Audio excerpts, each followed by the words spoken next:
Hello साथियों, नमस्कार। स्वागत है आप सभी का। कैसे हैं आप सब? उम्मीद करते हैं आप सभी अच्छे होंगे। तो दोस्तों, आज के इस वीडियो में हम बात करेंगे रेलवे ग्रुप डी। आज का 17 अगस्त सेकंड शिफ्ट का जो पेपर रहा है, थोड़ा सा टफ रहा है। इसमें बच्चे थोड़ा सा परेशान दिखे हैं। तो आइए विस्तार से सवाल जान लेते हैं और सवालों को हम लोग यहाँ पे अच्छे से करने वाले हैं। तो आइए बिना टाइम वेस्ट किए, पहला सवाल आपके स्क्रीन पर है। ये सवाल वो सवाल हैं जो आज आपके एग्जाम में आए हैं। अगर आपको अच्छा लगता है तो प्लीज वीडियो को शेयर करिए, और अगर आप पहली बार आए हैं तो चैनल को प्लीज सब्सक्राइब जरूर करिएगा। पहला सवाल यहाँ पे आज की डेट में पूछा गया था, नर्मदा नदी जो है इसका उद्गम कहां से माना जाता है? तो नर्मदा को लेकर बात करेंगे। नर्मदा आपको पता है मध्य प्रदेश और गुजरात की प्रमुख नदी मानी जाती है। इसका उद्गम मध्य प्रदेश में अमरकंटक से माना जाता है। शहडोल जिला पड़ता है, वहीं से आप इसे मानते हैं। ठीक है भाई, तो ये आपका पहला सवाल है। एक सवाल आया था 15 मार्च 2022 को मंगलवार था, तो मतलब मंगलवार है, तो 15 मार्च 2020 को कौन सा दिन होगा? तो यहाँ पे आपका जो उत्तर होगा भाई, ये आपका रविवार हो जाएगा। ये सवाल भी पूछा गया था, और एक एक चीज मैंने यहाँ पे विस्तार से आपको बताने का प्रयास किया है, जिससे आपको लंबे समय तक याद रहे। अगर आपको चीजें अच्छी लगती हैं तो प्लीज चैनल को सब्सक्राइब करिएगा और अपने जान पहचान के दोस्तों तक शेयर जरूर करिएगा। एक सवाल आया था, जीवन की स्वतंत्रता से संबंधित अनुच्छेद कौन सा है? तो यहाँ पे आपके लिए इंपॉर्टेंट है, अनुच्छेद 21 आया था, 21। भारतीय संविधान का अनुच्छेद 21 कहता है, किसी भी व्यक्ति को विधि द्वारा स्थापित प्रक्रिया के अतिरिक्त उसके जीवन और व्यक्तिगत स्वतंत्रता के अधिकारों से वंचित नहीं किया जा सकता। ठीक है, चलिए। ये एक सीरीज आई थी जिसमें आपके पास HVG, FTE, DRC था, और यहाँ पे फिल करना था, तो इसका उत्तर होगा BPA। इसको मैंने यहाँ पे आप देख पा रहे होंगे। अनुच्छेद 48 पूछा गया था। तो अनुच्छेद 48 क्या है? राज्य कृषि और पशुपालन को आधुनिक और वैज्ञानिक प्रणालियों से संबंधित संगठित करने का प्रयास करेगा, और विशेषतया गायों और बछड़ों तथा अन्य दुधारू और वाहक पशुओं की नस्लों के परिरक्षण और सुधार के लिए और उनके वध का प्रतिषेध करने के लिए कदम उठाएगा। तो कुल मिला के ये कृषि और पशुपालन से संबंधित है। ये सवाल आपसे पूछा गया था। ठीक है, तो आप इसे भी याद रखिएगा। कार्बन के अपरूप के रूप में सवाल पूछा गया था। तो हीरा, ग्रेफाइट, फुलेरिन, कोयला, ये सब आपके कार्बन के अपरूप से संबंधित हैं। इन्हें भी आप याद रखेंगे। सारे सवाल आपके एग्जाम में पूछे गए हैं।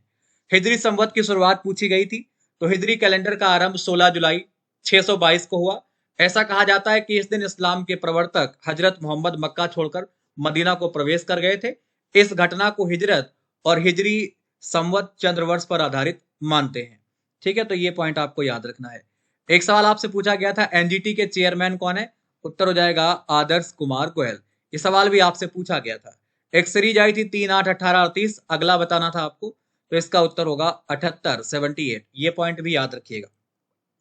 विश्व का सबसे बड़ा नदी द्वीप आपसे पूछा गया था। तो उत्तर हो जाएगा माजुली।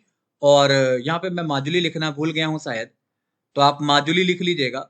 असम के ब्रह्मपुत्र नदी के मध्य में बसा एक बड़ा नदी द्वीप है। आप इसे माजुली यहाँ पे अगर आप चाहें तो लिख सकते हैं।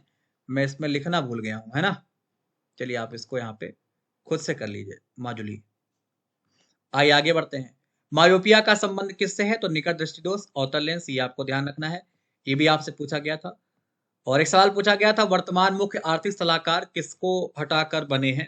यानी जो वर्तमान में है वो किसके स्थान पे बने हैं, आपको ये बताना था।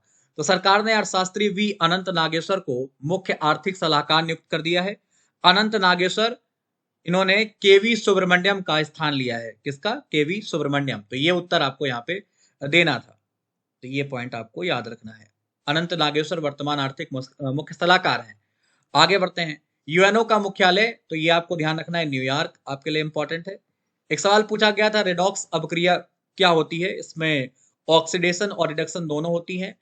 अभिक्रिया बैलेंस करने के लिए इसका प्रयोग होता है। एक सवाल पूछा गया था, ए की आयु बी की आयु की दुगनी है, बी की आयु सी की आयु की 1/3 गुनी है, और इनका योग 42 है। तो बी और सी की आयु का योग बताइए। तो आपका 28 हो जाएगा इसका उत्तर भी। ये सवाल भी आपसे पूछा गया था। मन्नार की खाड़ी स्थित मानी जाती है। मन्नार की खाड़ी एक उथले पानी की खाड़ी है जो हिंद महासागर में लक्षद्वीप सागर के एक भाग का निर्माण करती है।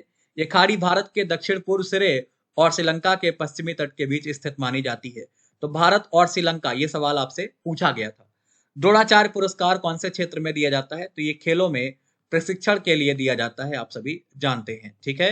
राहुल गांधी का संसदीय क्षेत्र, ये केरला वायनाड होगा।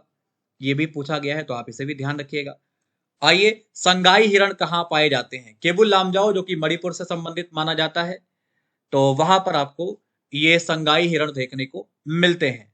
ठीक है भाई, चलिए, ये आपका फाइंड द सीरीज में एक सवाल और था, 107, 104, 100, 95, तो यहाँ पे आपका आंसर था 89, 89, आप इसे भी याद कर लीजिएगा।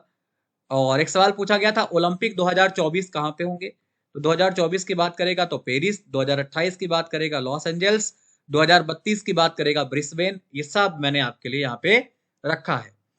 अगला सवाल है, लेमाटोल की पहाड़ियां कहां पर हैं? तो आपका उत्तर हो जाएगा मणिपुर। क्या हो जाएगा भाई? मणिपुर हो जाएगा। एक सवाल पूछा गया था, मिश्रित ग्रंथि किसे कहते हैं? उत्तर हो जाएगा आग्नेयाशय। ये पॉइंट भी याद रखना है। एक सवाल पूछा गया था, इंद्रधनुष 4.0 अभियान किससे संबंधित है? बच्चों और गर्भवती महिलाओं के टीकाकरण से संबंधित है, तो ये पॉइंट भी याद रखना है आपको। एक सवाल पूछा गया था, चॉकलेट में कौन सा विटामिन पाया जाता है? उत्तर हो जाएगा विटामिन B7। ये पॉइंट भी आपको याद रखना है। एक सवाल पूछा गया था, पीएच का फुल फॉर्म क्या होता है? तो पावर ऑफ हाइड्रोजन। ये भी आपको याद रखना है। पर्यावरण संरक्षण अधिनियम कब कब का माना जाता है? उत्तर हो जाएगा 1986। ये पॉइंट भी आपको ध्यान रखना है। आइए, नीली अर्थव्यवस्था से संबंधित समझौता किसके बीच में हुआ था? तो ये लेटेस्ट है, फरवरी 2022 का, भारत और फ्रांस हो जाएगा। ये भी आपके लिए इंपॉर्टेंट है। बासवराज बोम्मई कहाँ के मुख्यमंत्री हैं? उत्तर आपका कर्नाटक हो जाएगा। तो ये मैंने सवाल आपको बहुत सारे बताने के प्रयास किए हैं और एक एक सवाल सटीक है जो आपके एग्जाम में पूछा गया है। अगर आपको अच्छा लगा है तो प्लीज चैनल को सब्सक्राइब जरूर करिएगा और आपके जान पहचान में जो भी दोस्त भाई बहन है उन तक वीडियो को शेयर अवश्य करें। अगर आपको मेहनत अच्छी लगी है तो प्लीज सब्सक्राइब जरूर करें। मिलते हैं आपसे नेक्स्ट वीडियो में। धन्यवाद।